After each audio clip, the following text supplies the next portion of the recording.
Hi everyone, I'm Namya Joshi, a ninth grader from Satpal Mithil School in Ludhiana, Punjab, that is the land of five rivers in India.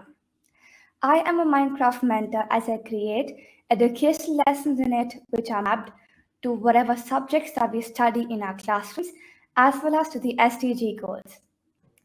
I'm also a Rashtriya Bal Puraskar 2021 recipient, that is the highest civilian award given to a child under the age of 18 who has done wonderful things in certain fields.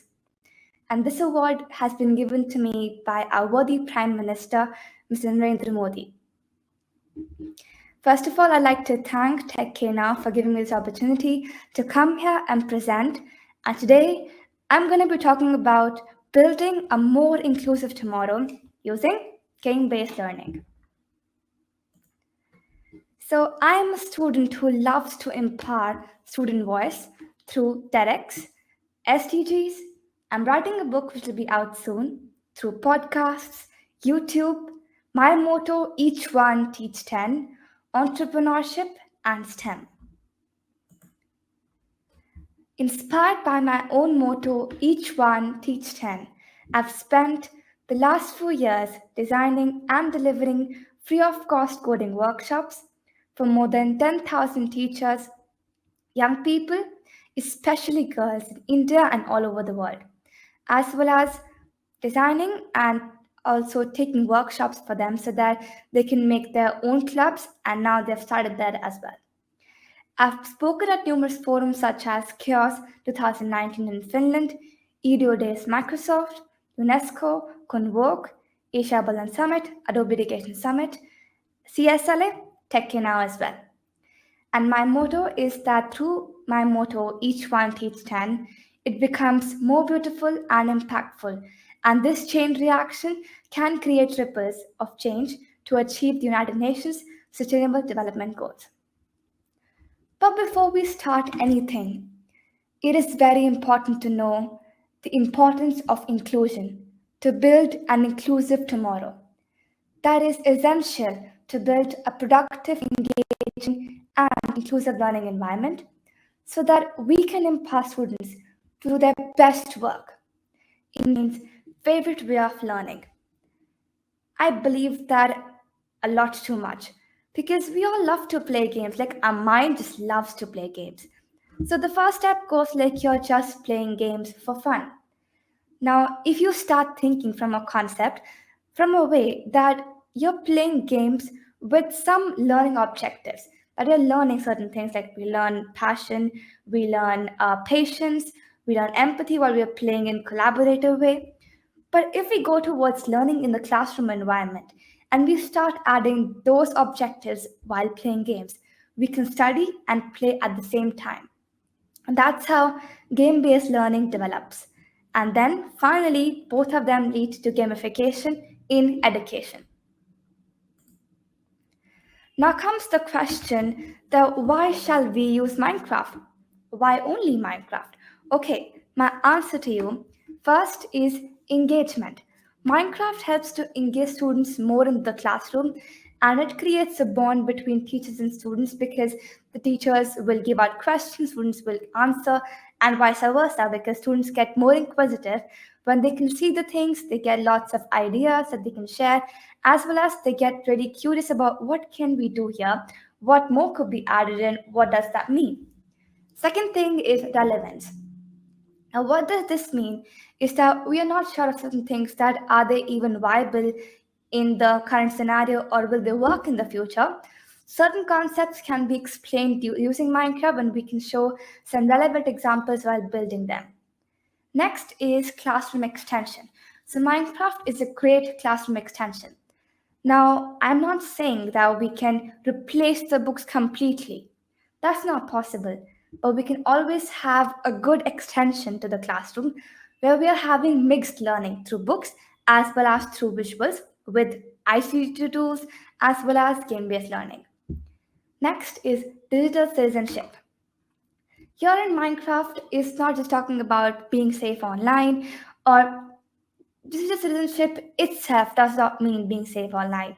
It means a lot more that how you can be engaged, how can you be balanced, how can you become an impactor, and many more. Next, creative exploration. It helps you to explore your creativity and bring out the best outcomes. Then, that makes you different. If you have creativity, you can become different. You also have customization and personalization, wherein you can choose the way you look like in Minecraft. Then we have self motivation and independence. Here, you don't have to be dependent upon somebody every time to learn. You can always learn on your own through Minecraft while building on your own, and that makes you independent. Next, it helps in collaborative inquiry and learning. When we are sitting in peer groups, we are talking to each other. Similarly, if we are sitting in peer groups while making projects or working on problems, that'll help us to collaborate more, and that's how we learn as well. Lastly, deep learning. So, all of these things will help you to learn deeply. Now, in particular, why education edition? The first thing is student engagement because it helps to educators to motivate and inspire every student so that they can achieve more, and it also helps to ignite a passion for learning in them. Next, collaboration. So, like I said, it helps to students to collaborate, sit together, and they can learn more with this way. Next, we have creative exploration. Similarly, we can express ourselves through unique ways by thinking critically and answering the problems as well. Lastly, learner centered outcomes. So, in this, Minecraft teaches students to become independent and as well as it teaches them perseverance. Whether it can give them great satisfaction, also a sense of accomplishment that they can demonstrate their knowledge as well.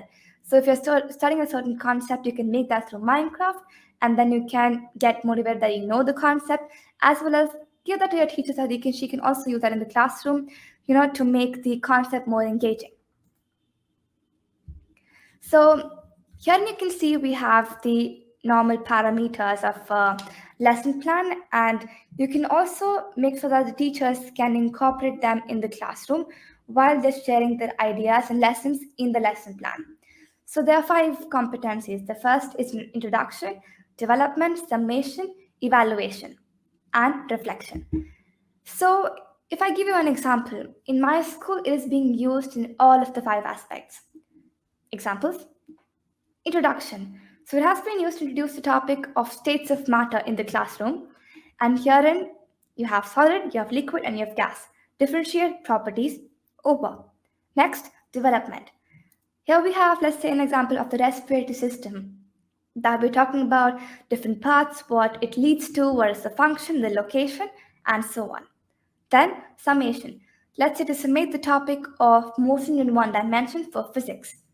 Definitions, SI units, as well as practical examples. Then, evaluation, where the students can self evaluate themselves and how much they know. And this will help for the first 4 things, that is, content delivery, discovery learning and inquiry, project based learning, as well as the most creative tool for empowering the student voice as well as expression. Now, lastly, my personal favorite, reflection. Now, you might have known that we have the normal way of reflection, like teacher will give you a test, you have to write it down and give her the sheet and answer them. Here, it's a little bit different. You have Minecraft, the NPC is going to be there, and the teacher will type the question in the NPC, and the students will open the NPC, read the question, and solve it. Hearing, though it's the same way, but a little bit more engaging. You won't have any stress because you're getting engaged through visual modes. And that's how it'll help you for formative and summative assessment. And here are some of the examples of interdisciplinary learning through Minecraft. Like we have Harry Potter in literature, Alien Volume in mathematics, Epic Ramayana, Egyptian civilization in history. Then we have states of matter in chemistry, we have respiratory system, motion in one dimension, and many more. Art in we have Mickey Mouse Clubhouse, and lastly cybersecurity for computer science. Until now, I've been able to make 100 plus lesson plans in Minecraft for this learning modules as well as for the SDG goals. Now, here is an example of a video that shows how game based learning can introduce students of specific objectives and challenges them to solve the real world problems within a game. This was done using cloning with coding.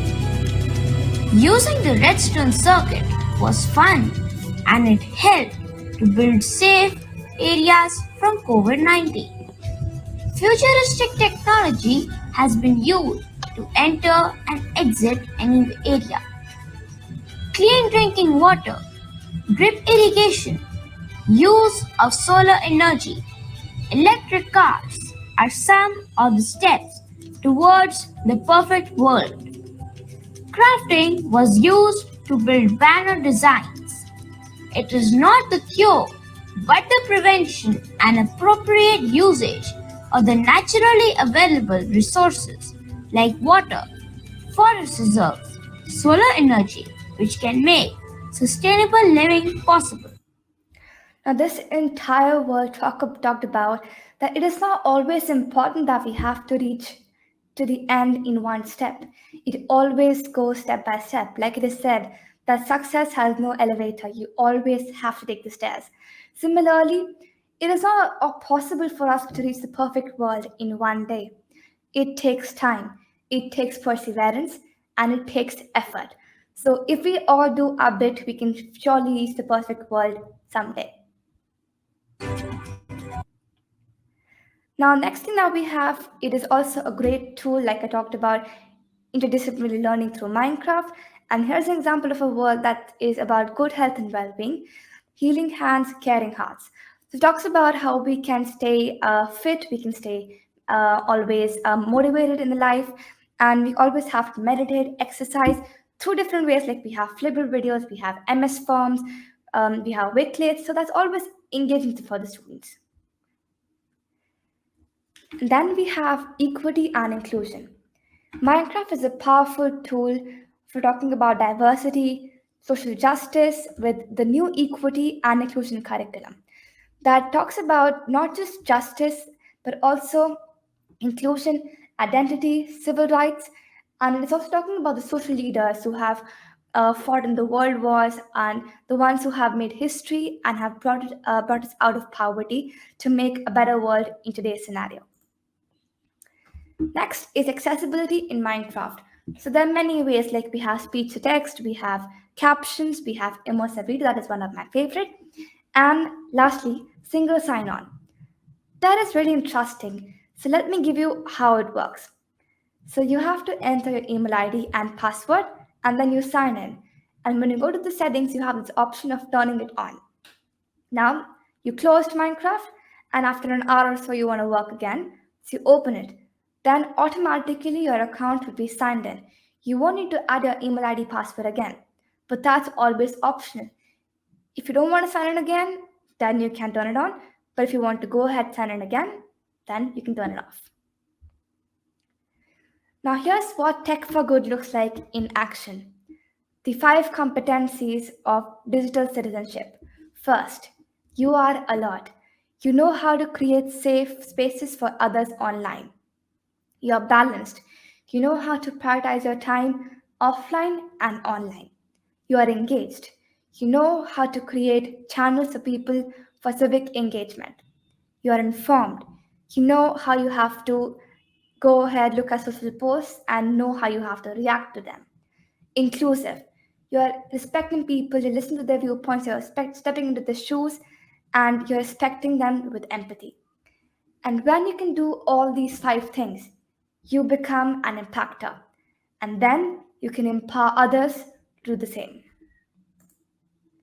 So you can see on your screen, don't always think that you cannot do anything. Just tear off the apostrophe T so that you can do it.